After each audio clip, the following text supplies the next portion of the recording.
Hello everyone, welcome back to another video. आज के इस वीडियो में हम जानेंगे लेबेग इंटीग्रल के बारे में। लेबेग इंटीग्रल क्या होता है एंड लेबेग इंटीग्रेबल फंक्शन क्या होता है, एंड एक थ्योरम भी हम इसके ऊपर प्रूव करेंगे। सो नाउ लास्ट वीडियो में हमने एक लेमा प्रूव किया था एंड उस लेमा के अकॉर्डिंग हम देख सकते हैं कि जो भी लोअर डार्बुक सम है हमारे लेबेग डार्बुक सम, वो हमेशा अपर डार्बुक सम से लेस देन रहेंगे। तो हम कह सकते हैं जो अपर डार्बुक सम है वो as a upper bound work कर रहा है लोअर डार्बुक सम के लिए, लेस देन इक्वल टू मिल रहे हैं हमारे पास। तो अगर हम इन्फीमम लें जो लोअर डार्बुक सम्स का, एल एफ पी का अगर हम सुप्रीमम लें, सॉरी इन्फीमम तो हम अपर डार्बुक सम्स का लेंगे।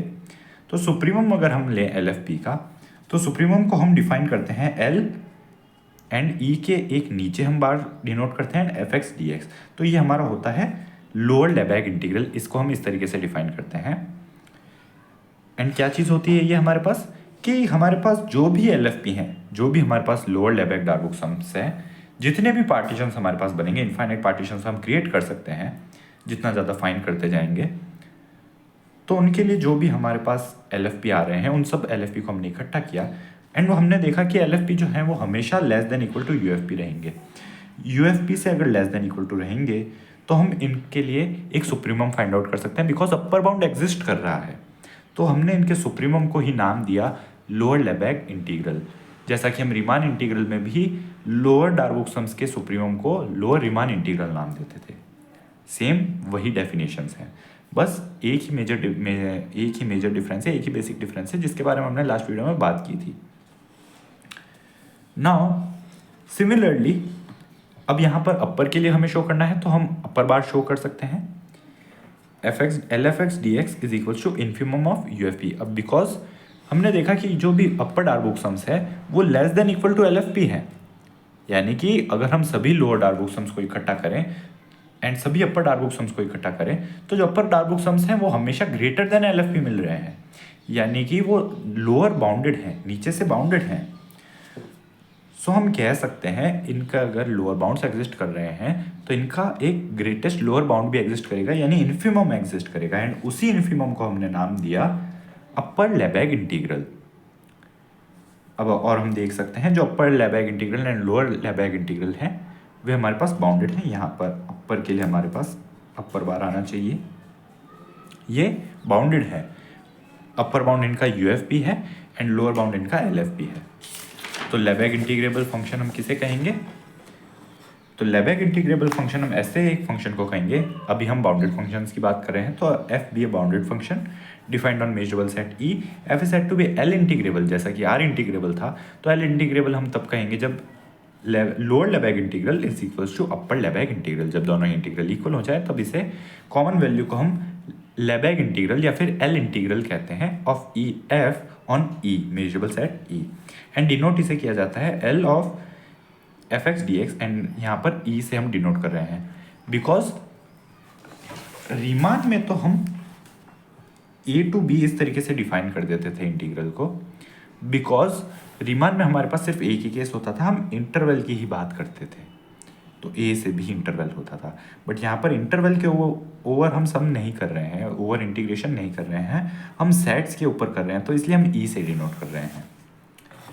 एंड देन स्पेशल केस है if E is equals to A comma B. अगर ई जो है हमारा स्पेशल केस ये हो जाता है कि हमारे जो सेट ई है वो ए कॉमा बी बन जाता है, इंटरवल हो जाता है, तब हम इसे इंटीग्रल ए टू बी लिख सकते हैं या फिर L of A to B भी लिखते हैं, सिंपली ए टू बी से भी डिनोट करते हैं। एंड रीमान के लिए हम आर डिनोट कर देते हैं for R integration. If for some partition U F P is equal to L F P, therefore now then since LFP is less than equal to lower Lebesgue integral is less than equal to upper Lebesgue integral is less than equal to UFP, ये हमने देखा था अभी कुछ देर पहले। तो यहाँ पर UFP एंड इक्वल टू अगर LFP है तो ये इनइक्वालिटी कब होल्ड करेगी? जब ये दोनों ही वैल्यूज इक्वल हो जाएं। तो यानी कि अगर कहीं पर हमें UFP is equal to LFP मिले तो हम कह सकते हैं फंक्शन f हमारे पास L इंटीग्रेबल होगा। आइए अब एक छोटी सी थ्योरम देखते हैं कि every bounded function f which is measurable on set E is integrable on E is, in fact हमें लिखना चाहिए L integrable of on E, because हम specifically लेबेग इंटीग्रल की बात कर रहे हैं। तो यानी कि अगर बाउंडेड होगा किसी सेट ई पर, किसी मेजरेबल सेट ई पर, तो हमारे पास वो function L integral and integrable भी मिलेगा। तो therefore since F is bounded so we can take, अगर एफ बाउंडेड है हमारे पास तो उसका लोअर एंड अपर बाउंड से एग्जिस्ट करेंगे, यानी alpha is less than F X is less than beta हमें मिलेगा एक्स बिलोंग्स टू ई के लिए। नाउ हमने एक सब डिविजन लिया, alpha is equal to Y not is less than Y one is and so until Y N equals to beta be a subdivision of alpha comma beta because हमारे पास Y axis पर है, हमने last video में देखा था। And delta हमने define किया maximum of Y K plus one minus Y के, यानी कि ये जो भी सब डिवीजन हमने किया है इन सब में सब डिवीजन के अंदर हमने इनके बीच का जो डिफरेंस है y1 minus Y zero, y2 minus y1 and so on हमने कैलकुलेट किया है। इनमें से जो भी मैक्सिमम वैल्यू थी उसे हमने डेल्टा नाम दिया है। तो डेल्टा इन सभी वैल्यूज से ग्रेटर देन इक्वल टू रहेगी। नाउ हमने डिफाइन किया E K is equals to set of all X belongs to E such that Y K is less than equal to F X is less than Y K plus one. अब हम जानते हैं लेबेग integral में हम इस तरीके से partitions करते हैं। तो हमने जब यहाँ पर इस तरीके से पार्टीशंस किए तो x की जो भी वैल्यूज़ इस रेंज में हमारे पास fx की वैल्यू दे रही है वो हमने फॉर एग्जांपल e1 में डिनोट की। x की वैल्यूज़ तो यहाँ पर होंगी बट वो fx की इस रेंज में वैल्यूज़ दे रही हैं, तो x की वैल्यूज़ तो हमें यहाँ पर मिलेगी बट उनके रेफरेंस के लिए कि हमें कौन सी वैल्यूज़ e1 डिनोट करनी है e1 के अंदर, उसके लिए हमने y एक्सेस की हेल्प ली। देन यहाँ पर हो सकता है कोई वैल्यू यहाँ पर भी हो, फॉर एग्जांपल फंक्शन अगर कुछ इस तरीके से है तो फंक्शन की यहाँ पर जो वैल्यूज़ है ये भी हमारे पास एफ की इसी रेंज में वैल्यू दे रही हैं एंड यहाँ पर जो वैल्यूज़ है वो भी इसी रेंज में वैल्यूज़ दे रही हैं एंड यहाँ पर भी इसी रेंज में दे रही हैं। तो ये सभी जो वैल्यूज़ होंगी ये E1 में आ जाएंगी हमारे पास। देन जो वैल्यूज़ एफ की इस रेंज में वैल्यू दे रही हैं उन्हें हम E2 में डिनोट करेंगे। तो यही हमने यहाँ पर लिखा है कि E K is equals to X belongs to E, Y K is less than equal to F X is less than Y K plus one.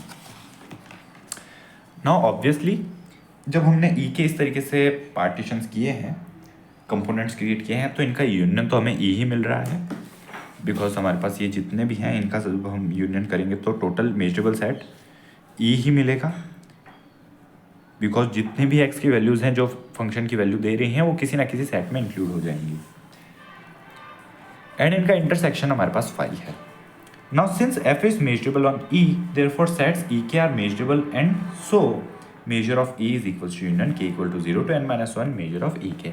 अब यहाँ पर हमारे पास सेट्स ek सभी measurable होंगे because f measurable है and measurable sets की countable additive property से हम कह सकते हैं कि अगर इनका यूनियन के इक्वल E है तो इनका जो मेजर होगा वो होगा यहाँ पर समेशन का साइन इंक्लूड हमें करना चाहिए, समेशन के equal to 0 to n minus 1 measure of E K because ये यूनियन के इक्वल है।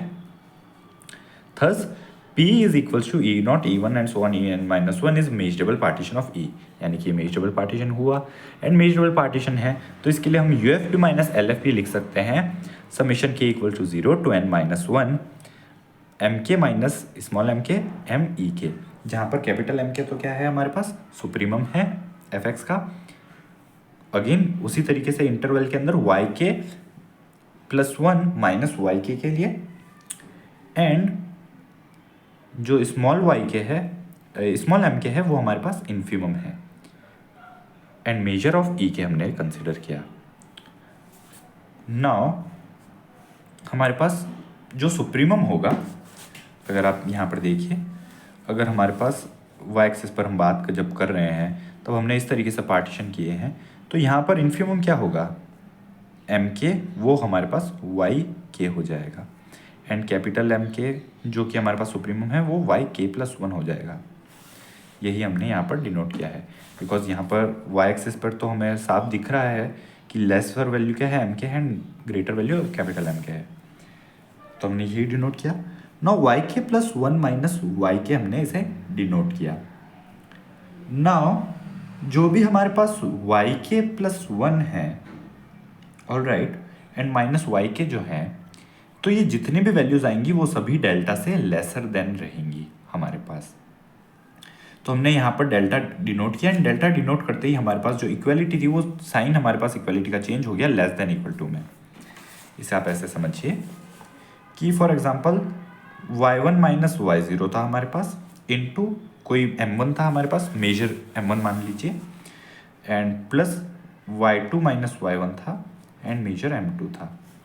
नाउ हम देख सकते हैं हमारे पास y1 माइनस y0 जो है वो लेस देन हमारे पास डेल्टा है, डेल्टा सबसे बड़ा है हमारे पास।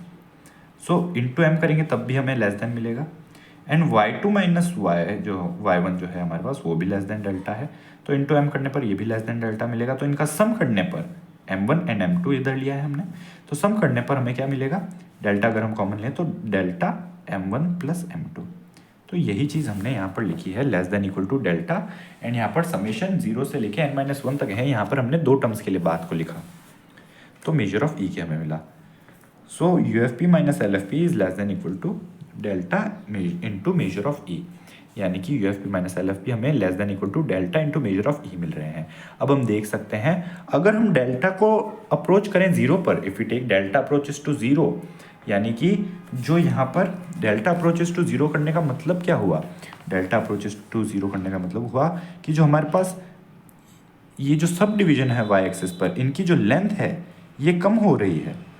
एंड कम होने का मतलब क्या हुआ, हम पार्टीशंस को रिफाइन कर रहे हैं, एंड पार्टीशंस को जब हम रिफाइन करेंगे तो हमारा एक्चुअल इंटीग्रल की तरफ वैल्यू जाएगी, इसीलिए हमें इसे रिफाइन कर रहे हैं। एंड डेल्टा को जैसे ही अप्रोच टू 0 करेंगे तो हमें मिलेगा UFP minus LFP is less than equal to 0, यानी इनका डिफरेंस भी बहुत कम होता जाएगा।